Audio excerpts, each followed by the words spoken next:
नमस्कार दोस्तों, आप देखना शुरू कर चुके हैं जीएनएन शनिधाम यानी आपका अपना जीएनएन न्यूज। दोस्तों, जी न्यूज के उस प्रोग्राम के बाद मानो गुरुग्राम के शनिधाम में भक्तों का तांता लगा हुआ है। ऐसे बहुत से लोग हैं जो जी न्यूज में मनु भैया के चमत्कार को देख उनसे वाकिफ होकर और उनकी सच्ची श्रद्धा और भक्ति को मानकर ही शनिधाम पहुंच रहे हैं और उन्हें उनका लाभ भी मिलता दिखाई दे रहा है। इसलिए हर रोज सैकड़ों की संख्या में लोग गुरुग्राम के शनिधाम पहुंचकर मंत्र जाप और यज्ञ चिकित्सा के माध्यम से अपने पितरादि दोष से मुक्ति पाते हैं और ऐसे बहुत से लोग हैं जो प्रेतादि दोष से दूर हो गए हैं और आज वैसे लोग सुखद जीवन व्यतीत कर रहे हैं। जी न्यूज के बाद ऐसे बहुत से न्यूज चैनल हैं जो लगातार गुरुग्राम के शनिधाम पहुंच रहे हैं। आज के वीडियो में हम आपको दिखाने वाले हैं कि कैसे टीवी 9 के पत्रकार ने गुरुग्राम के शनिधाम पहुंचकर न सिर्फ शनिधाम का जायजा लिया बल्कि शनिधाम के मनु भैया से 1-to-1 बात कर बहुत से सवालों के जवाब भी जाने। ठीक है, जिन्होंने कभी जाप नहीं किया और जो केवल अर्थ के लिए काम कर रहे हैं और इतनी मोटी फीस वसूल कर रहे हैं और सबसे बड़ी बात हिम्मत देखिए, कह रहे हैं कि अब मैं 2.5 लाख रुपए कर दूंगा। किस नाम के कर दोगे भाई? क्या कर दोगे? तुम आदमी को ये कह रहे हो, तुम अपने संकल्प अपने आप करते हो, वो अपने से ठीक होते हैं अपने संकल्पों से, तो फिर आपकी जरूरत क्या है? तब अपने संकल्प करते हैं वो स्मृतियों के लिए, तब आपकी जरूरत क्या रहेगी? तब आप कौन है? फिर किस लिए काम कर रहे हैं? आप उनकी अभी लेटेस्ट वीडियो देखिए, कल की वीडियो देखिए, वो पूछ रहे हैं, वो सोचते हैं मैं उनकी वीडियो नहीं देखता, मैं भी देखता हूँ, वो भी मेरी एक एक वीडियो देखते हैं और देखें, उनको पता चले कि कौन श्रेष्ठ है। तो श्रेष्ठता का मुझे अभिमान नहीं है, वो ही श्रेष्ठ है। वो धन में श्रेष्ठ है, वो क्रोध में, मद में, लोभ में, सब चीजों में श्रेष्ठ है। उनको अपने बच्चों को अरबों रुपए की संपत्ति देके जानी है, मुझे नहीं देके जानी। मेरी बाबा की बात कर रहा हूँ, हाँ, हरोली बाबा की बात कर रहा हूँ मैं। तो वो श्रेष्ठ है मुझसे, धन में, लोभ में, काम में, क्रोध में। मुझे तो श्रेष्ठता ऐसी नहीं चाहिए।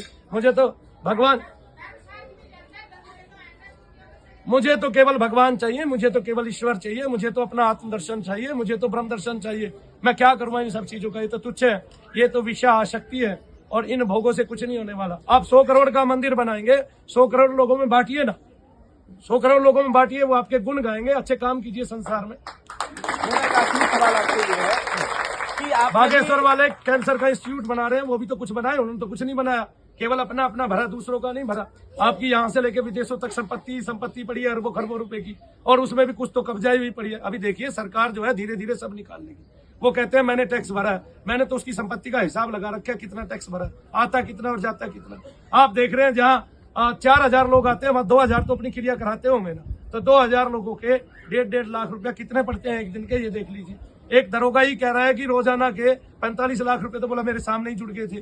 तो फिर दरोगा जी ने भी मुकदमा कराया है जी, कराया है, और कोई भी मुकदमा करा सकता है दुनिया में। उसने भगवान विष्णु को, ब्रह्मा जी को गाली दी है। अगर किसी की हिम्मत है हिंदूवादी की और कोई चाहता है और कोई संत चाहता है तो उस पर मुकदमा कर सकता है, पूरी दुनिया में कहीं से भी कोई भी वकील उस पर मुकदमा कर सकता है। उसने भगवान ब्रह्मा जी की शक्तियों को स्तंभित किया, विष्णु जी की शक्तियों को स्तंभित किया, वो करके दिखाए ना एक दिन के लिए भी।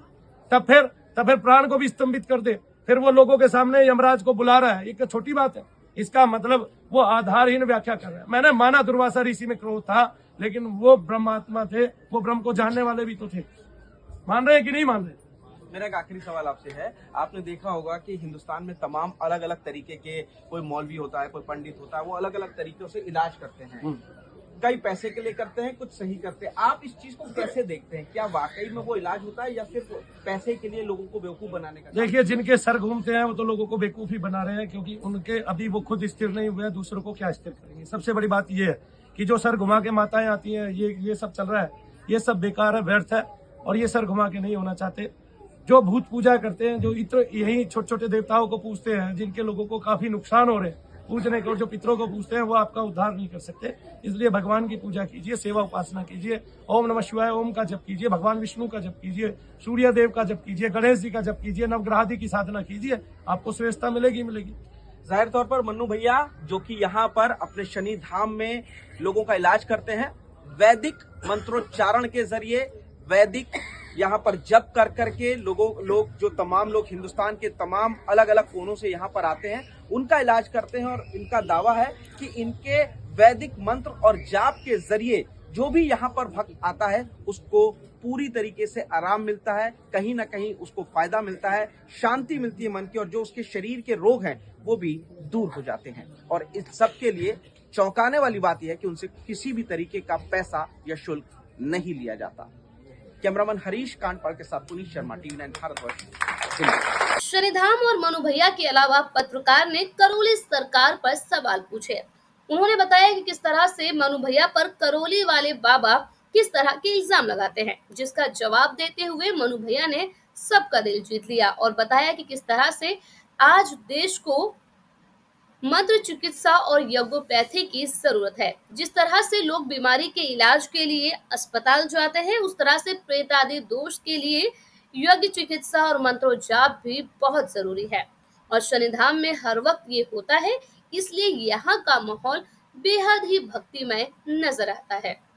करौली बाबा को लगातार गाली दे रहे हैं। उनका कहना है कि आप कोई चमत्कार नहीं करते, आप ढोंग करते हैं, तमाम तरीके की चीजें कर रहे हैं। चमत्कार, ढोंग और गालियां करौली बाबा आपको दे रहे हैं। भाई वो बड़ा सीनियर आदमी है, आपको पता है कि वो एक राजनेता था। पहले NSA की धारा, राष्ट्रद्रोह की धारा उस पर लगी हुई थी। और आप जानते हैं, मैं तो ये तक जानता हूँ कि वो 15-20 साल का था जब उसने किसी से मोटरसाइकिल ली थी, उसके आज तक 14,000 रुपये थे। मेरे जीवन के बारे में तो आप ये गाँव रहा पास में, वहाँ चले जाए और यहाँ सारे में पूछ ले। मैं 10-12 सालों से यहाँ रहता हूँ, शाहजहां के आसपास ही रहता हूँ। यहाँ पहले RPC के मकान में रहता था, फिर किराए पे दूसरी जगह आया, फिर किराए पे तीसरी जगह गया, फिर किराए पे चौथी जगह गया, फिर किराए पे 5वीं जगह आया, फिर एक मकान बनाया।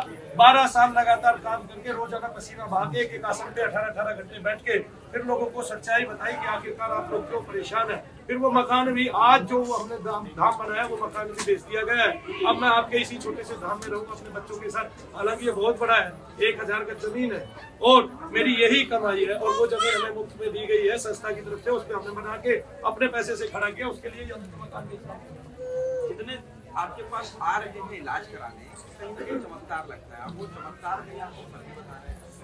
नहीं, चमत्कार तो हमारा इसलिए नहीं हो सकता ना, क्योंकि आप जिससे भी पूछ रहे हैं वो कह रहा है कि मैं 8 बार आ रहा हूँ तब आराम पड़ा, कोई कह रहा है मैं 20 बार आया हूँ तब आराम पड़ा, कोई कह रहा है मैं 10 बार आया हूँ तब आराम पड़ा। मैंने तो कहा नहीं उनको, आप आओ अपनी सेवा करवाओ तब आराम पड़ेगा। उल्टा उन्होंने क्या कहा, देखिए ध्यान से। हम कहते हैं कि हमने आज तक 5 लाख लोगों को ठीक किया है केवल मंत्र चिकित्सा के जरिए, वैदिक रीति के जरिए। हमारे पास क्या है, उन्होंने यही तो देखा था, एक लड़की को यहाँ भेजा। हम नारियल की उपासना करते थे, लेकिन हमने देखा उसमें लोगों का पैसा ज्यादा लगता है, इसलिए हमने उसको बंद कर दिया।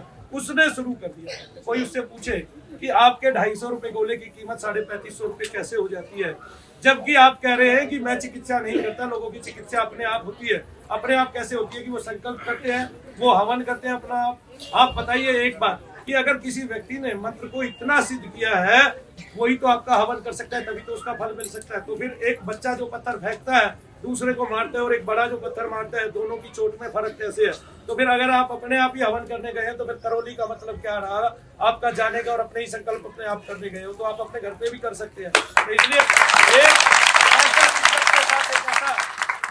एक ऐसा भक्त आपको चाहिए जिसने 6 वर्ष तक मैंने बैठ के तप किया, 18 घंटे तक रोजाना जप किया है। आप उसके जीवन का एक दिन का भी तो तप बता दे, वो तो सामने बैठ के ऐसे बताता है कि ये ब्रह्मा जी आ गए, ये विष्णु जी आ गए। आपके ब्रह्मा विष्णु महेश को गाली देता है, आगे ना। और मैं संबोधन नहीं करना चाहता टीवी के सामने, अगर आप उनकी एक वीडियो देखेंगे तो मुझे ये समझ में नहीं आता ये हिंदू राष्ट्र वाले ये क्या करते हैं। जो हिंदू करते हैं वो क्या करते हैं कि देवताओं को गाली दी जा रही है और वो चुप है, वो मौन है। एक ऐसा व्यक्ति जो केवल जिसके आंचल में गुंडे ही पले हैं और कोई पलाई नहीं है, केवल ऐसा व्यक्तित्व है जिसके पास हजारों गाड़ियां चलती हैं साथ साथ में। मनु भैया के पास आप मनु भैया का वैभव देख सकते हैं। मेरा वैभव मेरी भक्ति है। मेरी ये 15 रुपए की तस्वीर है जिसकी आंखों से 2 रश्मियां निकलकर मेरे मस्तिष्क में समा गई। मेरा वैभव मात्र इतना है और उसका वैभव जो है वो 7 करोड़ की गाड़ियां हैं, 8 करोड़ की, 10 करोड़ की गाड़ियां हैं और उसका वैभव एक बड़ा होटल है आलिशान।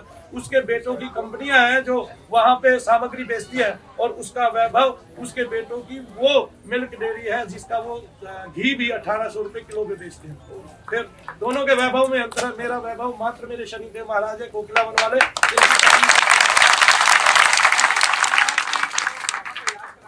आते हैं उनको बेवकूफ बना करके वो उनसे पैसे ऐड करते हैं। जी, जब आप आपके देवताओं को बुलाएंगे तो लोग तो अंधे हैं, उनको थोड़े ना दिखाई दे रही है। तो सूक्ष्म वस्तु है। सूक्ष्म यानी कि उनके पास राधा रमन नाम का एक प्रेत है। मैं तो सीधा कहता हूँ वो प्रेत पूजा है, भूत पूजा है। और वो आपको आपके शरीर के अंदर घुसा देता है, और उसमें भी वो 70% ही सक्षम है, सबके अंदर नहीं घुसा पाता। फिर उसको महर्षि सुश्रुत और महर्षि क्या क्या कह के वो देता है। तो आप खुद जानते हैं कि महर्षि दधीचि, सुश्रुत, आपके देवताओं को, आपके ऋषि मुनियों को, जिनकी श्रेष्ठ विद्याएं रही है, उनको वो तार्किकता पे लेता है। और आज कहता है मेरे यहाँ 10,000 लोग ठीक हुए। 10,000 तो आपके यहाँ एक दिन में आने वाली भीड़ है, तब आज तक 10,000 लोग कैसे ठीक हुए आप ये देखिए। और फिर ठीक हुए हैं तो फिर मनु भैया के पास में 200 लोग क्यों पहुंच गए, जिनको मनु भैया ने ठीक किया। बकायदा ठीक करने की वीडियो है हमारे ऑफिशियल चैनल पे, जिनको मनु भैया ने ठीक किया और वो अपने आप को लूटा हुआ महसूस उन्होंने किया, ठगा हुआ महसूस किया, और वो जाके पैसे नहीं मांग सकते। मेरे यहाँ जब 2100 रुपए की पर्ची कटती थी, मैं वो देता था पर्ची, उसमें भी कई लोग वापस पैसे मांगने आ जाते थे। मैंने सोचा इसका मतलब संसार की हालत खराब है, मुझे ये भी नहीं लेना चाहिए। क्योंकि कोरोना काल के बाद से आपको पता है हमारी व्यवस्था जो है, सभी देशों की आर्थिक व्यवस्थाएं चरमरा गई है और लोगों को कमाने में, यानी पैसे को कमाने में बड़ी दिक्कत हो रही है और अपने घर का पालन करने में बड़ी दिक्कत हो रही है। करौली बाबा कानपुर में बैठे हुए हैं, वो अलग इलाज कर रहे हैं, आप यहाँ दिल्ली में कर रहे हैं। करौली बाबा को दिक्कत क्या है आपसे, जो आपको हमेशा टारगेट करते हैं यहाँ तक? हमारा एक चैनल था जिसके 6 लाख सब्सक्राइबर थे यूट्यूब पे, वो उन्होंने बंद कराया किसी शातिराना तरीके से, और तब उनके केवल 35,000 सब्सक्राइबर थे। उनको लगा मेरा सामने मेरे प्रतिद्वंदी ही ये है, अगर मैंने इनको दबा लिया। तब हमारे पास दिन में 5,000 के करीब लोग आते थे, वो जगह भी बड़ी थी। और कोरोना काल के बाद हमारे पास उसकी आधी संख्या रह गई है, क्योंकि इन्होंने ऐसे सब्जबाग दिखाए ना लोगों को कि एक दिन में ठीक करता हूँ। जबकि मेरे पास ऐसी वीडियो भी है कई जिनमें ये कहता है कि मैंने एक दिन में अगर तेरे बेटे को ठीक कर दिया तो ये मारा जाएगा। और ऐसे ही एक आदमी कहता है कि मैं 2.5 लाख रुपए देने के लिए तैयार हूँ, मेरी पत्नी को आज ही ठीक कीजिए।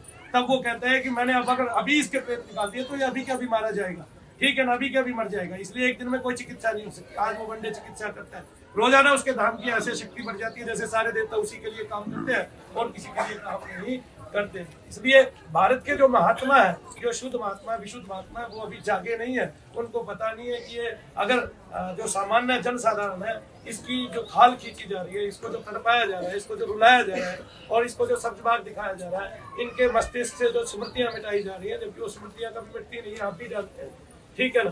आप लोग जाके इंटरव्यू तो लेते हैं, लेकिन खुद भीड़ में मैं तो ये कहता हूँ कि आप अपने चैनल पे मुझे बुलाइए। सबसे बड़ी बात, आपके चैनल में जितने भी लोग काम कर रहे होंगे, अगर उनमें से किसी को निगेटिविटी होगी, कुपितवाई होगी, तो मैं ढूंढ के तुरंत निकाल के दिखा दूँ। इसमें क्या है बताइए।